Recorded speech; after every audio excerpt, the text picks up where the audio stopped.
If you had to pay everyone what the ordinance says, would you go out of business? Yeah, pure and simple. It would double 1/3 of our payroll, which would put it up somewhere between $5,000–6,000 from $3,600. I mean, we barely make $3,600. Whereas, I mean, anything over that is, we're out of business. Now, what would you say to people that say, "Hey, you're breaking the law"? What would you say to them? Well, I had a discussion with one of the protesters the other day, and they said, well, and I told them just what I'd said. We had the choice. We had the choice to either close the business and destroy 18 years of blood, sweat, and tears, countless, hundreds of thousands of dollars over the years, and we're still in debt up to here. We may never repay this stuff, and fire 12 people, or disobey the law because they're already making. I mean, what part of $20 an hour don't you get? The 213 is irrelevant. They're making way more than the minimum wage. Our cooks are making the minimum wage. Nobody's getting hurt here. Everybody's happy. What's the big deal? And so they said, well, just obey the law. I'm going, well, then why are you disobeying the law? And they said, what law? I said, you're trespassing on our property. Get off our property. And they go, well, we choose to stay. I'm going, well, I choose to disobey that law. How hypocritical of you to decide that it's okay for you to break that law, but you're going to pick at me for breaking this law. I mean, that's just, and the other irony is that in them trying to hurt us, they're only hurting our employees. We don't make any money anyhow. The lowest paid employee makes more than the wife and I put together.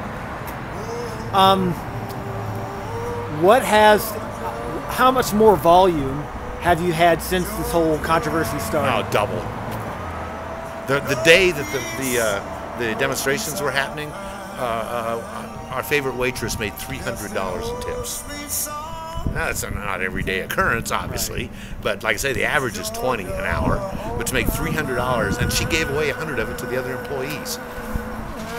That's the kind of people we have, and that's what we're all about here. I mean, come on, give me a break, back off. They're already making way above minimum wage.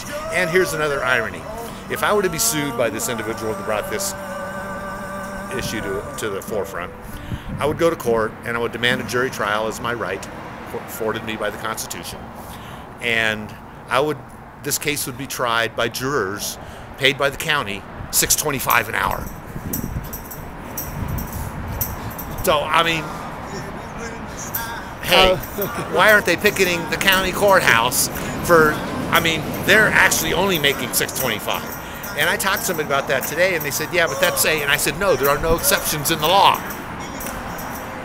How does it feel to be a folk hero in some people's minds and a villain in other people's minds? I was in a war. I had bullets flying over my head. There were times when I could reach up and grab mortar shells out of the air. They were so close. This don't bother me.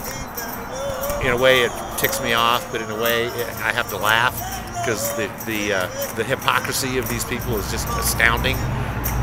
And they would rather me close the business and lose all that investment I described and put 12 people on the streets in this economy where the chances of them getting a job are pretty slim. They would rather that happen than, I just don't know. I just don't get it. I don't get it.